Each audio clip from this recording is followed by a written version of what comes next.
It's interesting because, the profit P&L and, talking money, you'd think everybody would be in this, right? And so congratulations on the ones that are here and leaning into this potentially uncomfortable topic, right? And really just learning to be a better business owners. And that's what we're going to talk about today. I think I have my shared screen here. I think I have the ability to share. Yep, I do. Okay, so I'll share some things in just a few minutes.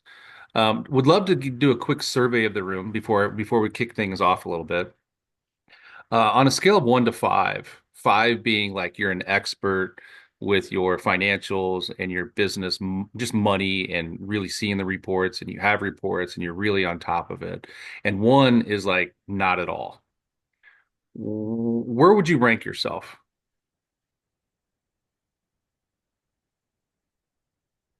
I'll go for 4? Okay. Where else? one. One. One over here. Say like 1? Okay. 2 or 3. 4 or 3? Okay. Two or, Anyone else? 2 or 3.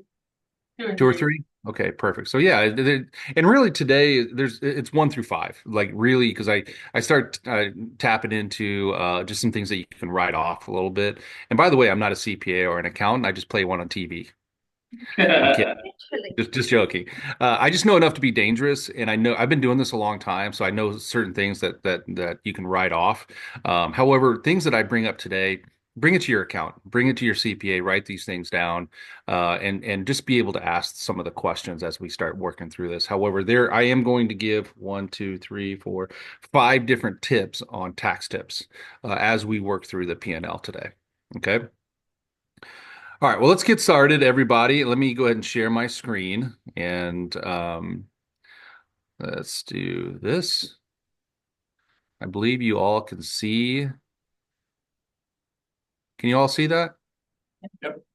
Okay, perfect. Well, my name is Kyle Harrison, everyone. I'm a MAPS executive coach for with Keller Williams. An executive coach is really you have to be in a certain salary mark to be able to get into the executive coaching program. So I've been there for several years now, just a little over 10,000 coaching calls. And my niche is the leadership, team building, wealth building, and then financials. And so my niche is to help agents develop a 5-year exit or option strategy, as you can see on the screen here, to get out of the business. And so the biggest compliment for me as a coach is agents don't need my coaching anymore. They're wealthy or they've sold the business and they've got out of the business and they've got what they want out of the business. And so the financial side of things is a huge part of this. And so we started up Your Bookkeeping Partner and launched bookkeeping about 4 years ago.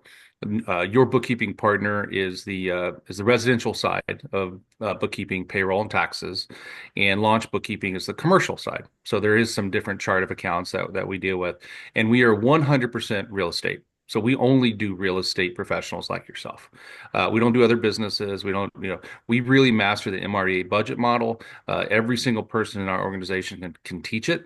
And so we just really own this space and we want to continue to own this space for that. And so these are my 2 beautiful daughters that we get the opportunity to hang out quite a bit. And there's some of my best friends, and I have a great relationship with them. And this is why I do what I do, really for them as we move forward.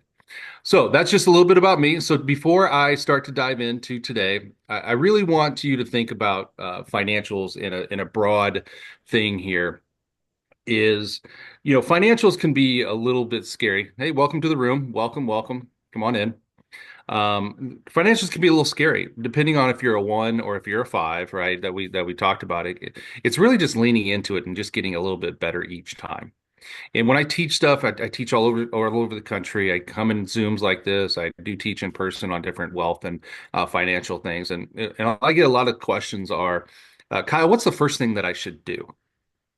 And number 1 is just have a date with your money. Just go on a date with your money every single week and sit down and have a plan, put on your schedule, and start looking at your personal finances and start looking at your business finances. And then I get, well, what am I looking for? It doesn't matter yet. As you start to build the habit, just start looking at things. I will promise you, and it happens all the time, that when you start to do that, the questions start to come up. You start to find fraud. You start to look at things that you don't even pay for, that you don't even use and you pay for. So once you start to just really lean into this and have a date with your money, things start to get much better for you and start to get some clarity around that. One of the things when we look at financials, I want you to look at through this lens. Okay, it's like I look at financials through like we're driving in a car. You got the rear view mirror, you have the windshield, right? And then you have your view, three turns down the road. You're looking down the road as you're driving a car. Well, your profit and loss is your rear view mirror, right? It's what's behind you, it's what you've spent already. You're just looking at some of the habits, maybe some of the things that you've invested in. Am I getting a return on some of those things I'm investing in? Did I mean to spend some of that money there? You're just analyzing what's already behind you. The windshield is a budget. So if you're not even looking at the rear view mirror, that's the first place to start. Start looking at your money, start with the profit and loss. If you're already doing that, I think there's a couple fives in the room here. You're already doing that. Move on to the budget. Okay, so now you're telling your money where you're going. So that's really the windshield. So based off of your history or your past behind you, now you're starting to tell your money where it's going. That's the windshield. If you look three doors down or three turns down the road or four turns down the road, that's your cash flow, right? And they're really three separate things, right? You got your P&L, you have your budget. Now you're telling your money, and you have your cash flow. And if you're nailing all three of those, you're doing fantastic in the business world. If you're not nailing any of them, awesome. You're here and you're learning. If you're nailing the profit and loss, maybe start working on the budget and look at how cash flow is. Just to let you know, I look at cash flow, P&L, and budget every Friday for my companies that I look at. I just have a date with it and I'm looking at it all the time. Cash flow is a little bit different. That could be for a whole new class within itself.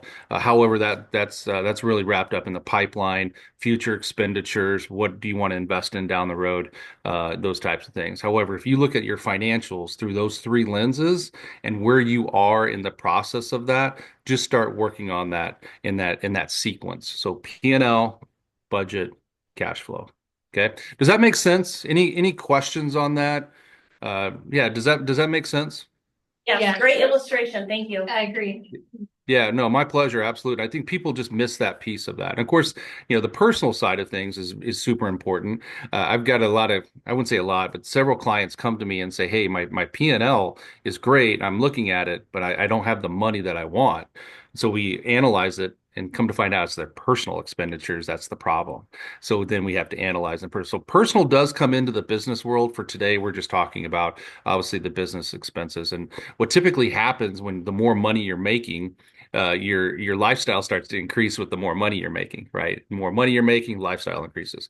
But what happens if there's a dip in the market? Money comes down, lifestyle still stays the same. And so that's really the teeter-totter that you have to get into with the financials is understanding your expenses along with your business. Okay. All right. So I've been doing this for a long time, coaching a little over 10,000 coaching calls, and I do a lot of teaching. And there's three common mistakes that I see a lot.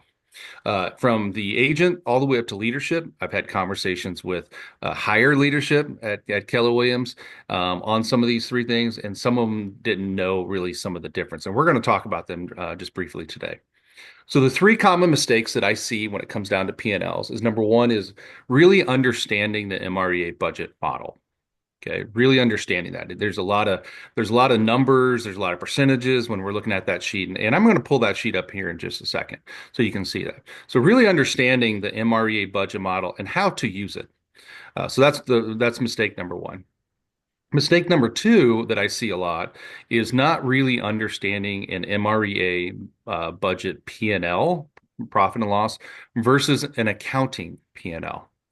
And so what we're going to do is talk a little bit about the difference between the two and why it's important. And then the last one is cost of sale. Cost of sale is a huge part of the business and understanding the budget model, understanding where, especially if you have teams where your splits are going, it's really, really important. 90% of your profit is actually lost in the cost of sale. And yet 98% of agents don't track it. And so we're going to talk a little bit about that today and the importance of it and why we really study it and why we look at it for that. So those are really the three things. So I'm going to cover those three things. We're going to talk about those three things up front. And then we're going to pull up a P&L. I got a sample P&L, and we're just going to go really line item by line item, weaponizing the P&L as the class is today. So we're going to talk through it, and I'm going to give you some tax tips along the way for that. And we should end about top of the hour, and then I'll leave about 5 to 10 minutes left for any questions, Q&A. And by the way, everybody, please feel free to stop me at any moment throughout this. This is really designed to be participatory for that. So really, if you got a question right there, just stop me right there. Ask the question, and then we can go from there. If not, just wait towards the end, and then we can ask the questions and have an open conversation. Is that fair? Yes. Fair. All right, let's get into weaponizing our P&L. Gosh, that's a great name. Great job on that. I may actually rip it off, give you the credit like twice, and then just own it. That's okay. Okay. Sure. All right. Sounds good. All right. So this is the MREA budget model. And just out of curiosity, if you just yell out no, has everyone seen this? Yes or no? Yes. Yes. Okay. Is there any no's in the room? Awesome. Fantastic. Okay. So everybody has seen this. This is up to the MREA 2 budget model that the book was supposed to come out about 5 years ago. Still hasn't. I don't think it ever will. However, this is the updated version of the budget model. And there are some things that have changed throughout the years. This is the latest one, and we'll talk about it. So one of the things, the mistakes that I see is people see this, they know it's here. However, they don't quite understand how to use it. And so we're going to talk for a few minutes on how to use it. And quite frankly, everybody, this can be a little overwhelming. You see all the percentages and the numbers, and it's like, what am I looking at? How do I really comprehend this? So I'm going to break it down for you really, really simple. So let's say last year you had a GCI of 340. Okay. Not gross profit, not the checks that you received. You had an overall gross commission income of $340,000. So how this is used is when you get a P&L, a profit and loss, that is to the budget model like this, you can literally say, okay, here's my P&L, and lay down this form right here and say, okay, how am I doing with the averages and the best practices in the industry? And so if you were at 340, what you would use, you just use this column all the way down to net income. Okay. I should be, based on averages and best profit or best usage or best practices, I should say, I should be at 38% net income. Right. And you continue to keep coming down here and do the exact same thing under compensation. I should be at 11.1. I should be at 10.2, and so forth and so on. And you just keep working yourselves down through this percentage. Okay. And so you can use it one of two ways. Because it's February 12th, it's hard to see how you're pacing for the year yet. However, if you're in October, November, September, October, November, somewhere around there, you can probably pace for what the year is going to look like for you. Then you could actually use that number for that year on your GCI. Because it's so new into the year, I recommend using the year before based off of what your past history was last year, and use that number and accordingly to how to use this budget model. Okay. So very important to understand that. Now, another question that I get is, Kyle, what if I'm at a 500,000? What if my GCI is $500,000? Well, what you do is you just take the average of the two between these two. So for example, your cost of sale on 340 is 26%. On 640, it's 33%. You would use 30. So you'd literally just split it down the middle if you were at that 500,000 mark for that. And by the way, everybody, this is a fantastic tool if you understand it and you can use it in your business. It is not the silver bullet.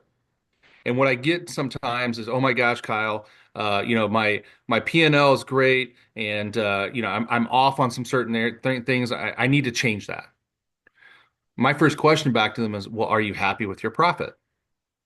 If that answer is yes, good for you. This is just a way of measuring how you're doing in the industry. If you are not, then this is a great tool to figure out where are some of the gaps and where are some of the holes that you can start to figure out how to become more profitable. So this is just used as a tool to measure it against. I have some people that coach some large teams. They're super happy with their profitability, and they're completely out of model on this. Now, there's some challenges with that. However, they're happy with their agents making the money. They're happy with their staffing. They're happy with their lead gen. They're happy with everything in their business, and they're happy with their profit. Awesome. Good job. You're using your model. Now, if you want to come to me and say, "Hey, where can I get better?"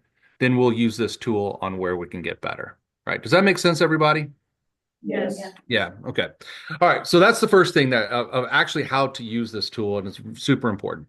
The second thing that the biggest mistake that I see is the difference between a business P&L, business MREA budget model, and an accounting P&L. And just out of curiosity, I always like participatory. Who knows the difference? Okay. No hands. All right. Fantastic. So we're talking. Yes. We're gonna learn something today. All right. One back here. What's that one back there? Oh, you know the difference? No, wait, no, wait. So I had a profit and loss, but what I was gonna ask the MREA model, are you gonna like tell us the answer already? But somebody here is gonna have it, or we're doing this to get it? Yeah, we're gonna talk about it. Okay, Yep, for sure. thank you. Yeah, no, my pleasure. Absolutely. So this is where it gets fun. This is where people get confused because a lot of people they think they have an MREA budget model P&L, and when I ask more questions, they don't. And this is leadership all the way up, right? From the agents all the way up to leadership. They think they do. I ask questions, they don't, and I'm like, no, you have an accounting P&L. And they're like, okay, what's the difference? Well, you're not using a budget model. You're just doing your own thing and being able to do your taxes at the end of the year, which is fine. It's okay. There's nothing wrong with that. However, what I would like for you to do today is to take off your realtor hat and put on your CEO hat. Right? This is really about owning the business and understanding your money through that lens of a CEO. So an accounting P&L, everybody, is basically what it means. Is it's a P&L that you can hand to your accountant at the end of the year, and they can actually do your taxes based off of your business. Okay. And accountants, they'll argue a little bit about, oh, you don't need the business P&L. All you need is the accounting P&L. And that's true. And if you really want to run your business as a CEO, you need the business P&L. And here's the difference. An accounting P&L, as you can see here, oops. Do you see where I highlighted 477,176? You see Yep. that? So that is all the commissions that are being recorded in that checking account. So you get that commission check and it gets deposited. That's being recorded in the checking account. All the expenses, everything here and below, all the way down the P&L here that you can see, is being recorded coming out of that checking account. So it gets recorded going in with the commissions that you receive. It comes out with the expenses that you are doing. Okay. That is an accounting P&L is basically what that is. It's everything that's being recorded into your checking account. You can print that off. You can say, Mr. and Mrs. Accountant, I got paid 477,176. My expenses were, and again, this is just a sample P&L I pulled together here. My expenses were 211,976. Here's all the category breakdown. Voila, I can do my taxes. No problem. The problem is there's the MREA budget model. You have to record the GCI, which does not hit your account, and record the cost of sale, which does not hit your account. So the business budget model is based off of the percentage of GCI. And if you're not recording it and you're only recording what hits your account, you can imagine the difference that you're going to see versus your percentages versus 762.03 or your percentages versus 477,176. Now, the question is where do you get this information? Anybody have an idea of where you get this information?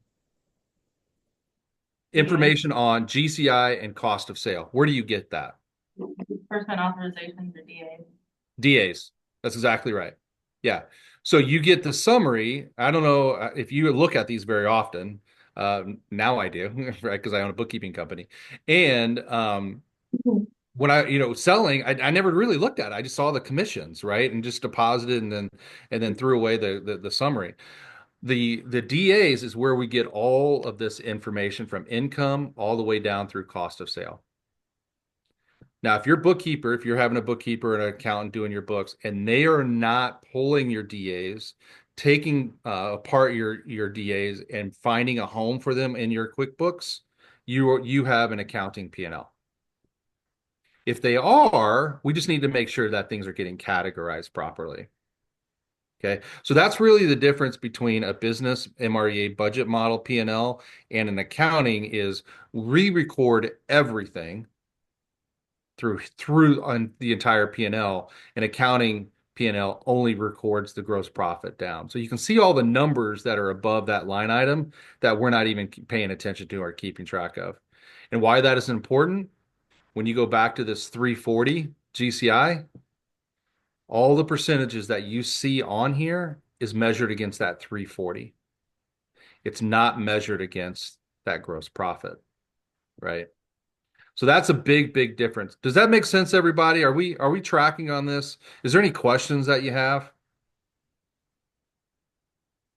So I think Kyle, I want to add because it's Leah McCann, by the way. Hey, Leah, good to Hi. see you.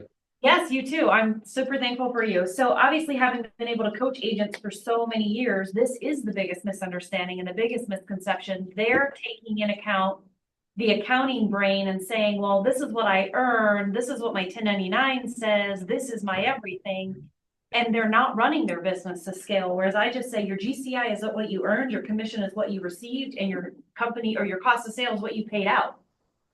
And oftentimes in the beginning, because we kind of have a mix, we have a lot of newer agents in here and understanding, and maybe you will go into this, like the cost of sale is them and their cap, essentially. Like that's really what it is as they're starting. Yeah, we're going to go into that here in just a second. Okay. Yeah, exactly. Yeah. Thank you. Yeah, no, my pleasure. And that's the thing. And here's the thing, everybody. I want to hear you loud and clear. I've had heated discussions with accountants on this. They're like, my client does not need GCI and cost of sale. You're right. And if they want to run their real estate business to model, they need it, right? It's been one of those things. And I've had clients and, well, my accountant says this. They're right. For them to do the work, all they need to do is they need the recordings of what goes into your account and comes out of your account. If you want to run your business to the model that Gary gives us, you have to record those DAs. And that's the difference. That's what we do. That's why we launched it for our company 4 years ago, because most bookkeepers did not understand this. They don't understand real estate. Number one, they don't understand a lot of the write-offs and categories and why it's important, et cetera. But they don't understand the income and the cost of sale and why it's important to a business. So yeah, great point. All right. So the third thing here is what we're going to do is We have a quick question. Oh, sure. Yeah, please fire away. I have another question is, when we receive the 1099 form, does that mean we receive the GCI or that the gross profit? Yeah, your 1099 is your gross profit right here. Okay, got it. So that's what your accountants need, right? However, it's not your GCI is on your multi-year trends. If your market center tracks it, don't get me started on multi-year trends. I see a bunch all over the country. Majority of the time they're wrong, which is weird. However, your GCI is tracked on your multi-year trend in your reports that you can see that number, that total GCI. But that gets recorded on a P&L, the GCI. But your 1099 is this. Great question. Make Kyle, sense? I have a question too. I'm sorry, I'm trying to write all this down as you're saying it and I've been with KW for 12 years and never heard it this way. So if I'm explaining it easy, accounting P&L is basically what goes in and out versus the budget MREA accounting P&L is running it by the model and getting super purposeful about your business. And what you earned. Yes. Yes. Okay. Yep. I'm just trying to dumb it down for me to understand. Sorry. No, hey, I simplify, right? If a sixth grader can't understand it, it's too complicated. That's really my motto, right? Think of it this way too, is a business P&L model records everything that an accounting P&L does. It records what's going in and out. It reconciles it, right? We have to reconcile those numbers, right? A business model is we add the DAs come back in. So we have to pull the information out of the DAs and record it into the QuickBooks. So you either way, the business P&L, you can print this off and hand this to your accountant at the end of the year. They're going to get the same numbers and taxes and everything at the end of the year. You're just taking it another step further, recording your GCI, recording your cost of sale. And then that's what the model here that we talked about in the very beginning, that's what it measures. It measures against that bigger number, that overall number. So again, that's where that CEO hat starts to come in. Just a note from my experience with this too, using the MRE model, one of the things that our coach, who's also an executive maps coach, who knows Kyle, which is how we got to Kyle, which is awesome. But one of the things that she talked about with us is what's cool about this model is it allows you to compare your business with anybody else's business within KW. So the categories are the same, the income, like what's tracked on there is the same. So then you can stack up with that first screen that he showed, and you can see kind of like how the health of your business is doing. And it allows you to compare business to business. So in the beginning, he talked about one of the things he likes to do is help people with their exit plan. And so if you want to have an exit plan, because we should all have an exit plan at some point, that allows you to know like what your business is actually doing. So what money's coming in, what money's going out. And then when you go to sell that business, then you have something to show them. And then in our accounting P&L, there's things on there that aren't part of our business PL below the line. I don't know if you'll get to that or not. But Yeah, I'll get below the line and why we do that. Yes. So like my salary as an owner, so I've got an admin salary and then myself as an owner. Well, if I sell my business, my owner's salary isn't going to stay on the books. So that's not part of my business P&L because nobody cares how much money I pay myself because they're not going to keep paying me, unfortunately, after I sell my business. So that's kind of another way to think of the difference. Business P&L, if you're talking to other business people, accounting P&L, in my words, is you want to write up everything you possibly can to get the best tax benefit. Great. Yeah. Mic drop. Great job. Yes.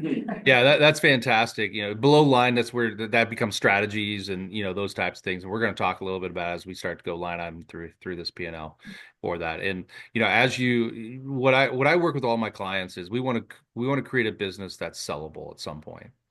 And this is foundation one right here is really understanding the P&L. Because if I go to buy your business, this is the first question I'm asking. Where's your P&L? I want to see everything in it, what you write off, what you don't write off.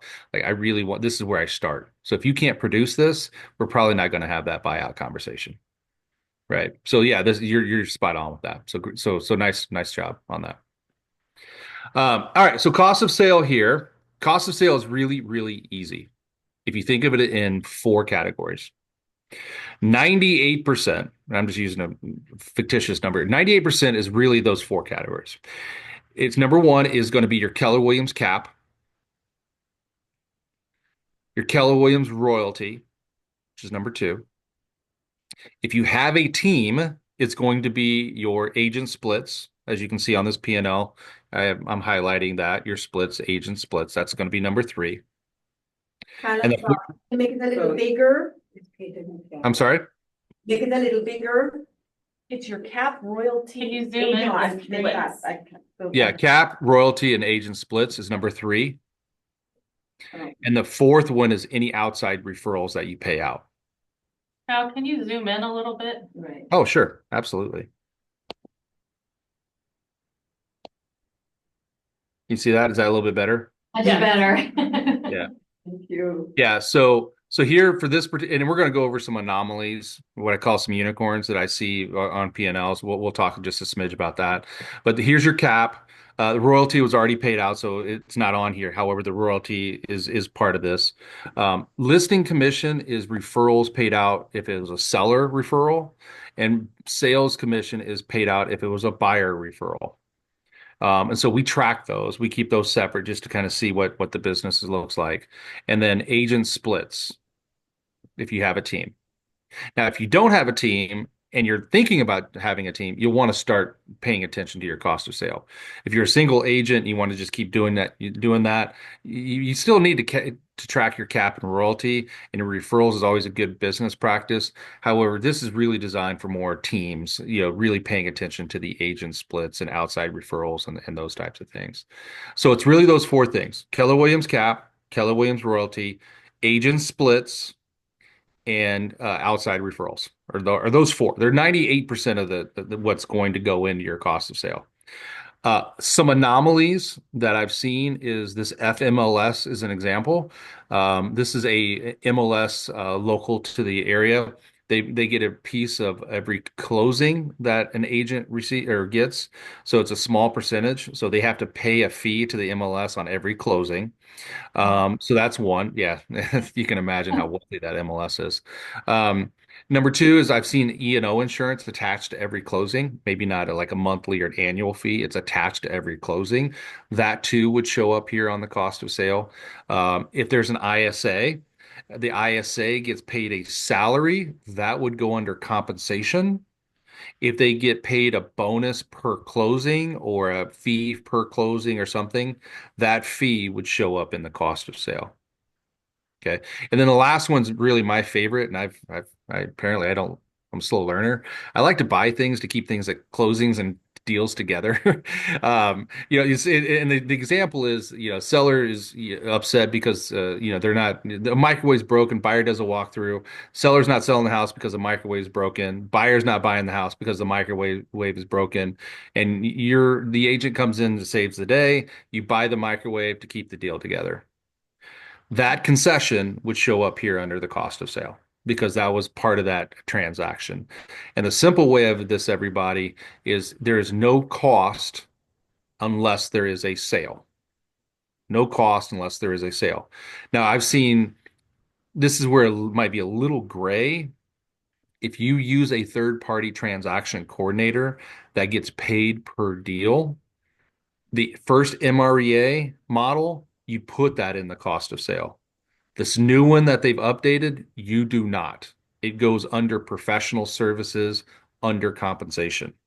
So that transaction coordinating fee does not go under cost of sale.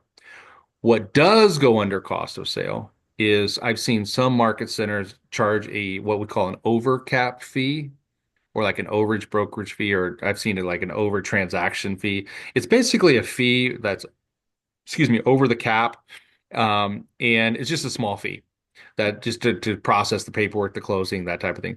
That actually goes under the cost of sale as an over cap fee. However, transaction coordinator information does not. Okay. So there is some anomalies out there. I've seen agents try to put photography, staging, other things in cost of sale. It does not go there. It's like photography and staging, and we'll get into it in just a second, is really under lead gen. Okay. So very, very important to understand that all this comes off of your DA. Charitable contribution goes down below the charitable contributions. It's really those four categories. And then for some reason, you may have an anomaly tied to that closing. If that anomaly happens, you definitely want to put that under the cost of sale. And this becomes super important, everybody. When this number, like I'm highlighting it right now, 37.38, the higher that percentage gets to that 50, 60%, the less money to potentially you're going to be bankrupt. It gets very teetered. I've seen P&Ls where the rainmaker is making less than the agents on the team because the splits were so high and some of the challenges. So that number, this is when I said earlier on 90% of your profit is lost in your cost of sale, this is true. So if your cost of sale gets into that 40, 50, 60%, you've got a serious problem with the financials of your business. You're going to work harder and make less. So that's why it's super, super important to track your cost of sale. Because as you can imagine, if your cost of sale percentage goes up, this number goes down, which means you have less money to invest back into your business. So if the 477, 176 goes down to 400, 350 or whatever, you're just not going to be as profitable, right? So it's really paying attention to this cost of sale, and yet most agents don't follow it. They don't track it. And that's why it's so important to make sure. All right, so let's use this as $1 million. We're just going to use $1 million as the budget model here, best practices here. So you can see the net income, or excuse me, excuse me, the cost of sale should be around that 25%.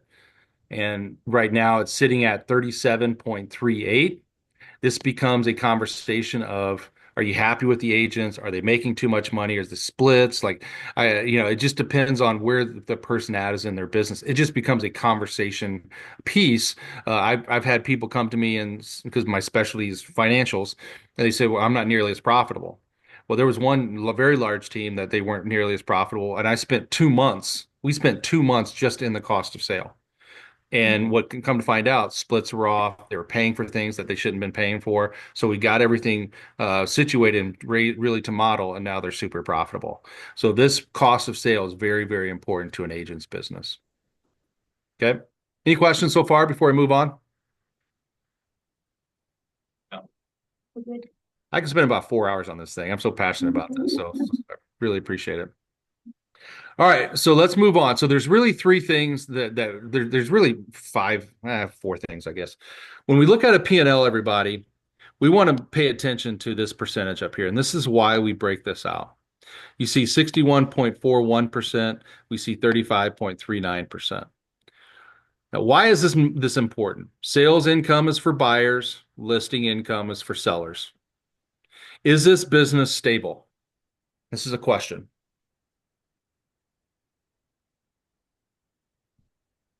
Almost 62% of their money is coming from listings. Almost 36% comes from buyers. Is this a stable business? We think yes. Yes. Yes, it is. Why? Because you just could, yes, spend more time on buyers typically, or you Yeah. could potentially make more income on listing.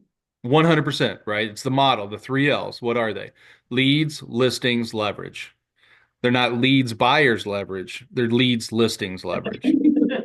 Right?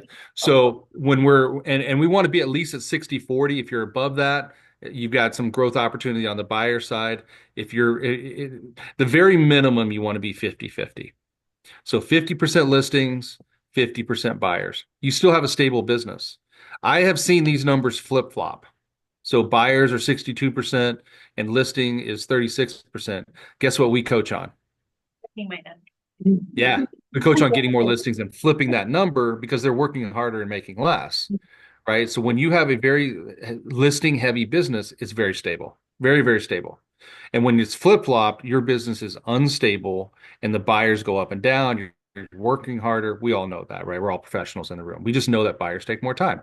So that is the first thing that I pay attention to. How's the stability of the business, right? So that's number one. Number two, I move on to cost of sale. Okay, where are we at? So we're out of model. Then we start to really question: are they happy with the agents? Are they happy with cost of sale, et cetera? If they say yes, I'm happy with it. Okay, awesome, fantastic. Let's move on. So that's number two that I really pay attention to. Number three is compensation. And everybody, you want to write this down. If you're not nearly as profitable in your business, it's really only one of actually four things. One of four things. Number one is, how's your business? Is it stable? Are you bringing in more listings or more buyers? So that's number one. Number two is, what's your cost of sale look like? It's going to be the second place to look. The third place to look is going to be your compensation, your staffing. And by the way, it is not you, the rainmaker. It's only the staffing, the professional services, the runner, the ISA, anything that makes up your office, that is compensation, not you as the rainmaker. Okay. So that's number three is the compensation. And number four is what? Lead gen. So if you're not nearly as profitable, those are the four things you just stare down and you look at and you put under a microscope, because everything else is pretty much in alignment with 1% or 2% of the GCI. Kyle, will you just repeat those four again? Yeah. Sure. Yep. So the number one is, where's your business coming from? Is it mostly listing revenue or is it buyer revenue? Like, where is that? Is it 50-50, 55-45, 60-40, 60 listings, 40% buyers? Like, where is that? And if it's flip-flopped and you're 60% buyers, 40% listings, you got a little bit of a problem. You're just working harder. So then that would be the first thing that you got to work on in your business is to flip-flop those numbers. But if you're pretty straight 50-50, very stable. So that's number one. Number two is if you have a team, where's that number? And an overall view, just a quick overall view that Gary gives us is the 30, 30, and 40 model. 30% expenses, 30% cost of sale, 40% profit. That's just like a 30,000 foot view of your P&L, 30, 30, and 40. So 30% cost of sale, 30% expenses, 40% profit. So if you're looking at your cost of sale and it's 38%, almost 38%, that's getting up there. That's a little on the higher side. So you're teetering with that 40, 45, 50%, which is never good to your business. Or, I mean, it can be if you just don't want to be as profitable. That's fine. But I like to be profitable. I like to make money, right? And I think we all do in the room. So that is number two that you look at. Number three is going to be your compensation. How much are you spending? And by the way, humans are investments. On a P&L, it's expenditure. In our business, they're an investment. We expect an ROI, a return on investment, right? So what does that number look like for compensation? So when we look at everything under compensation, I just highlighted 12.95%. And under the million best practices, compensation, let me blow this up just a little bit more. There we go. Compensation can be at 20%. So what kind of conversation could I potentially have with this agent? You're sitting at 12.95. Awesome. Great job. The model says you could be at 20%. What kind of conversation do you think we start having? We have an organizational conversation. Do we need to hire anyone? How's your work-life balance? Does everybody on the team have a good work-life balance?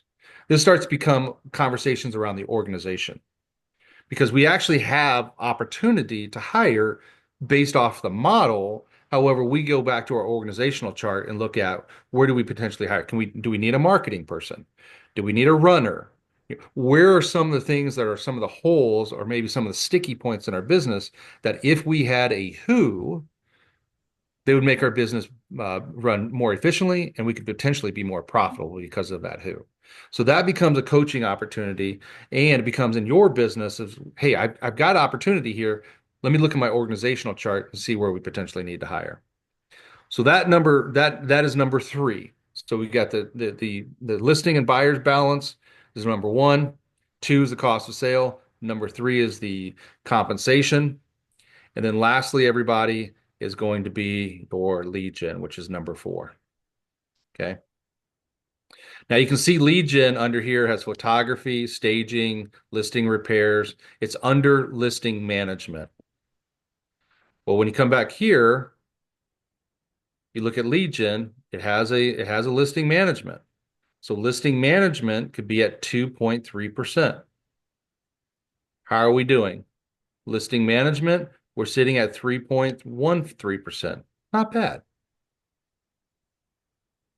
Now, if we go all the way down through all the way and come down to the bottom and total here, it's 7.41% of total lead gen that we're investing in lead gen because again, it's an investment. We come back to our model and we say, okay, how are we doing? The model says 7.3 and we're sitting at 7.41%. Make sense? Yeah. Who doesn't understand this piece of what we're working through? Because I know we got a lot of information coming at you. That's why I'm glad it's recorded so you can go back and maybe slow some things down. What are you hearing so far? What's coming up for you? Track my numbers better. Like Okay. what I'm spending my money on. Yeah. Super important. Make better business decisions, right? Yep. All right. What else? So I went and wrangled a young agent new to the business, and I hope she's glad I did because I feel like this is a very missed opportunity when agents get into the business. They feel like I'm not making any money yet. And this isn't applicable to me, and I think it's the greatest time for them to start doing this because they start themselves as a CEO of their business versus a realtor.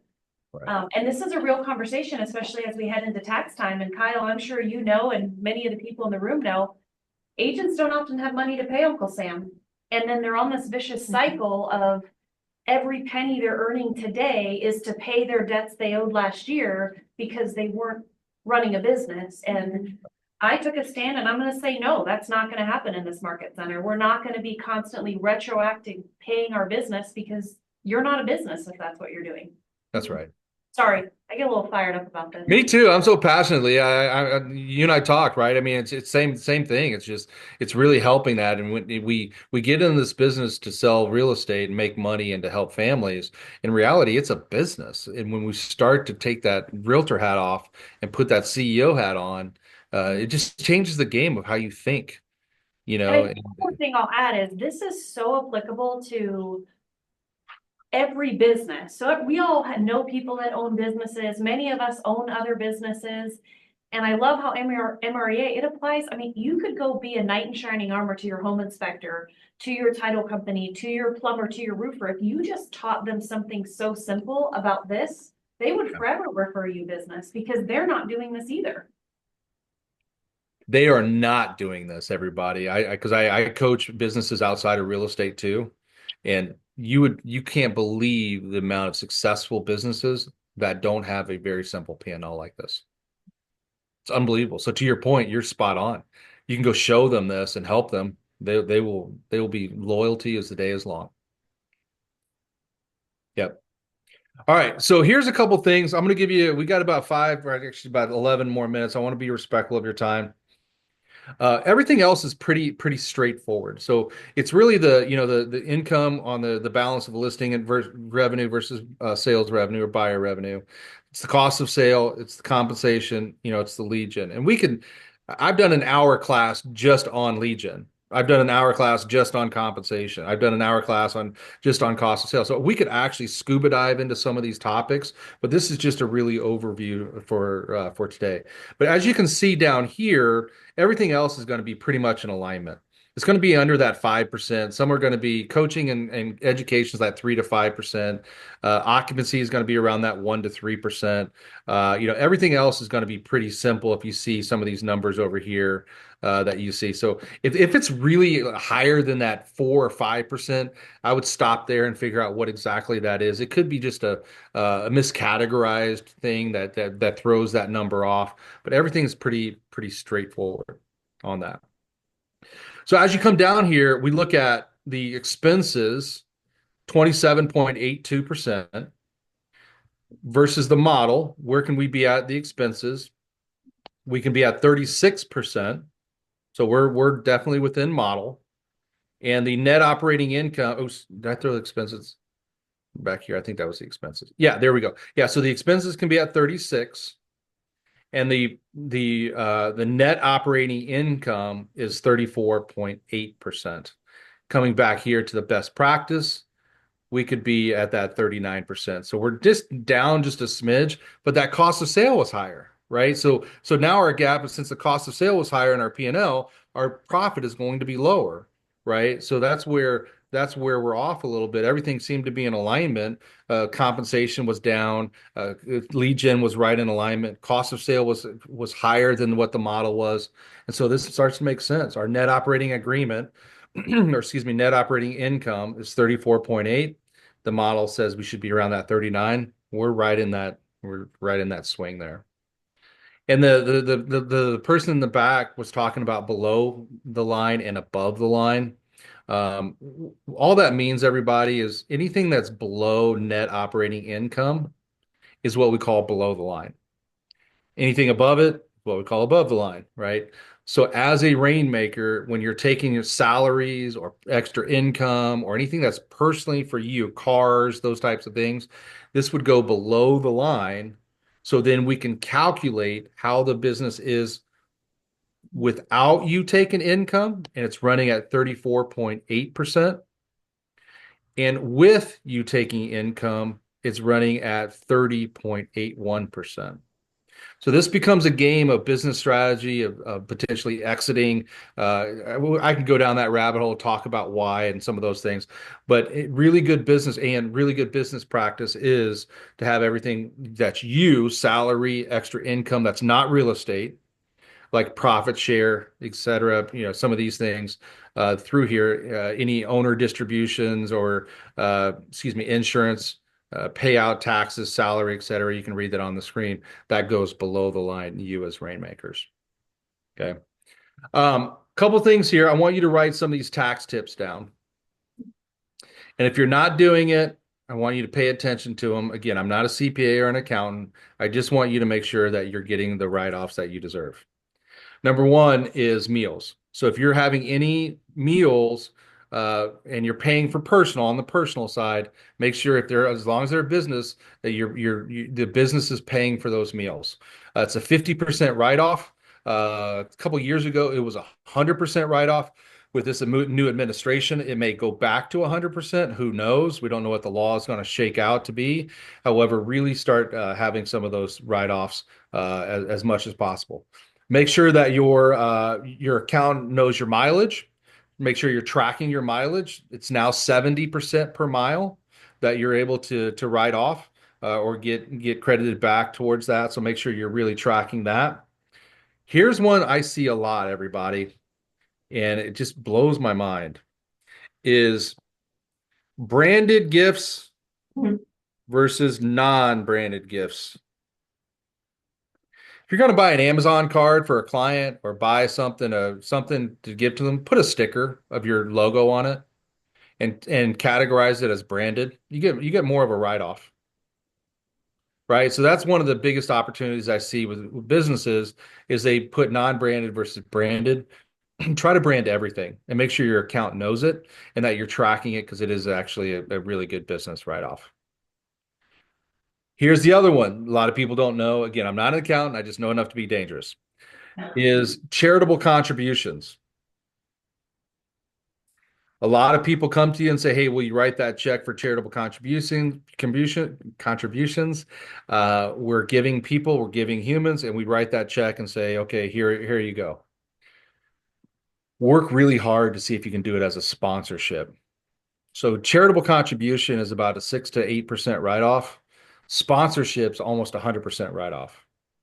So that charity that comes to you and says, "Hey, I want you to write a check for $250, whatever that number is." Say, "I would love to give to you. How can we wrap this into a sponsorship where I sponsor a program, sponsor a team, sponsor something that it gives to the organization, however, you can have a tax write-off for your business." So sponsorship versus charitable contributions. Try to get everything under the sponsorship umbrella. A And lot then the of times last thing, we'll do this and ask them to put like our logo on a flyer, ask them to include us in the email, and then that qualifies as our advertising. yeah, it could be advertising. Yeah. So that way you can write it off as an expense and not below the line. No, this is more like if like a nonprofit or something, you do have your flyers there. That would be under the marketing. This is geared towards, sponsoring an event or doing something for them where you hang your logo and you have everything for them there. Or sponsoring a basketball team or baseball team or, whatever. So just be aware, and it may be that you just want to write that check. Just know that you have better tax opportunities if you put under sponsorship. Question. What was the difference in giving percentage write-off versus sponsorship? Is 100% sponsorship, but Yeah, giving it's a lot higher. I think it's 100 or close to it on sponsorship, and it's 6 to 8% under charitable contributions. If that, right? What's Because that? I said if that, because most people don't even give enough charitable contributions for it If to that. That's right. Yeah, I found that we typically don't qualify higher than the standard deduction. Yep. And the last big one that I see, if any of you in this room have children, employ them. Yes. Yeah. So that's tax free to them, and it's just a really good tax shelter. Employ them. Right now, it's up to $15,000. Last year it was 14,600. Now it's 15,000. Do they have So to be a certain age? No. what's that? They don't. Oh, I was asking because I have children and I've only been in the business for like 2 to 3 years. I didn't know this. They have to be a certain age to employ your kid. Yeah, I think it's under 18, under 19, I think is what it is. Forget. But yeah. And it's tax But free. but it's 15,000 per kid. No, it's not tax-free. No, It's okay. just they can have costs that are associated with, It's tax free to them. They don't pay Yes. taxes on that they money. don't pay taxes.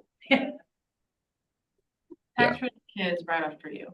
Yes, Yeah, it's a good write-off. that's what I was trying to say. Yeah. Yeah. I have a class on that, so stay tuned. I did do if you want me to come back and talk taxes, I can. I'm happy to do that. I did do one for a market center just on taxes. Again, I'm not a CPA. I just give some of the best tax breaks or tax tips. And then, just this is more to go ask your accountant, right? Just really make sure that you're number one, you're categorizing the stuff that we talked about today, is you're categorizing things properly for taxes and write-offs. And then the tax thing that I do is just give you some ammunition to go talk to your accountant about some of these potential tax write-offs as a real estate professional. That we could do that some other time if you'd like. All right, we've got a couple minutes left here. I want to be respectful of your time. What are you hearing from today? What are you taking away from today? What's something that you learned?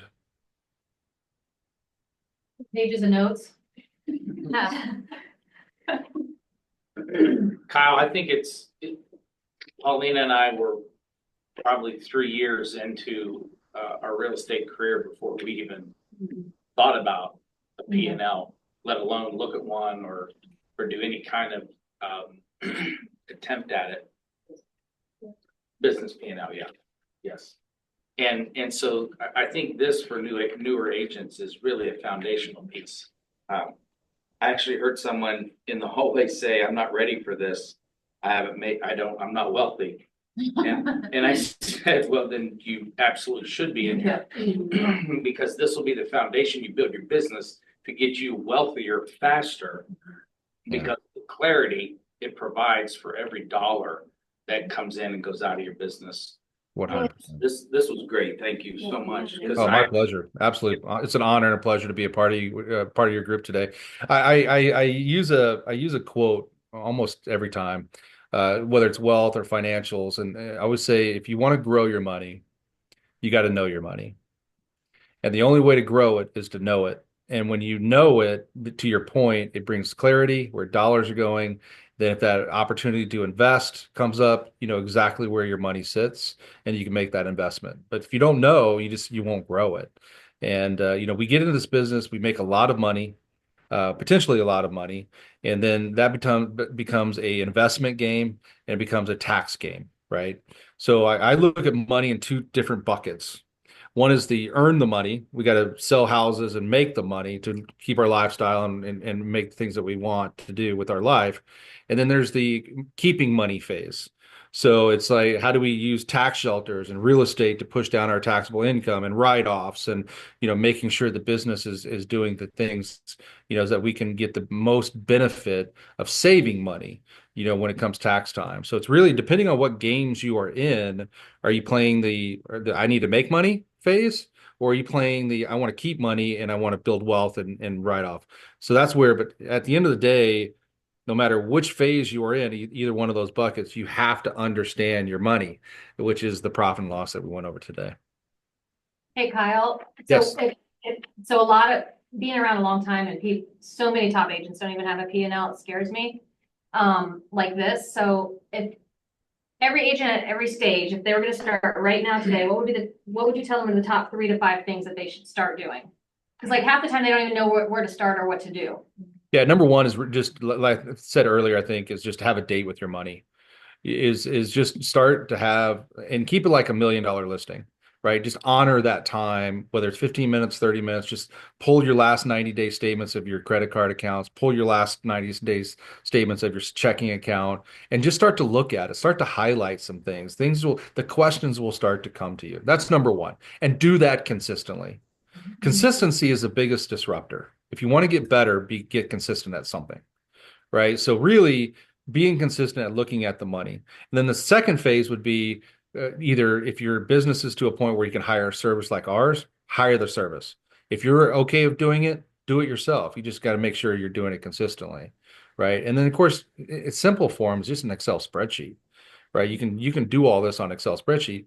However, you just have to look at it every single week or every single month for that. So that would be the biggest thing is start there.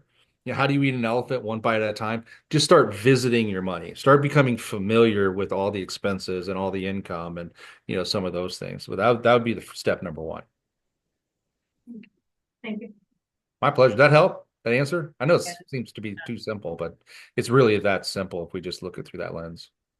I love that you shared that because I remember when COVID hit, James Shaw, he literally preached that. He said, if you do nothing else right now, I want you to go look at your last 12 months. I want you to print your statements and I want you to go highlight and start with your personal expenses. Yes. And then if you're using a business card, and what people realized is they were using the same card for everything. Right. Fast forward 5 years, there were so many things that we added into our life, from streaming services to Hulu Yes.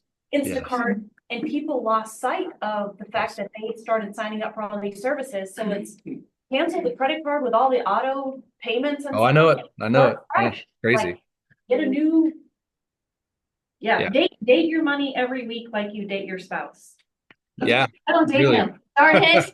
Well, you might want to start. I might want to start. That's where I'm going wrong. No wonder I'm in trouble. That's hilarious. Yeah, there's actually we've got one and we got to wrap up here. I got to be at another meeting here. The spending freeze exercise. If you're not familiar with it, I'm happy to have Michael send it over to you. That is a great eye opener. When I've had clients do that, they've uncovered fraud, and to your point, they uncovered subscriptions that they didn't even know they were paying for. They uncovered people were buying. They got a hold of their credit card for $100 a month for the last year and a half. It's just it is wild. So just get back into that. Print off your statements. Just start to look at them. Highlight them. All right, everybody. Was this a value to you today? Was this worth your hour and 4 minutes? Thank you. Okay, my pleasure. I'm happy to come back anytime. Just let me know. I appreciate you. Bye. Have a great week, everybody. Talk to you soon. Bye.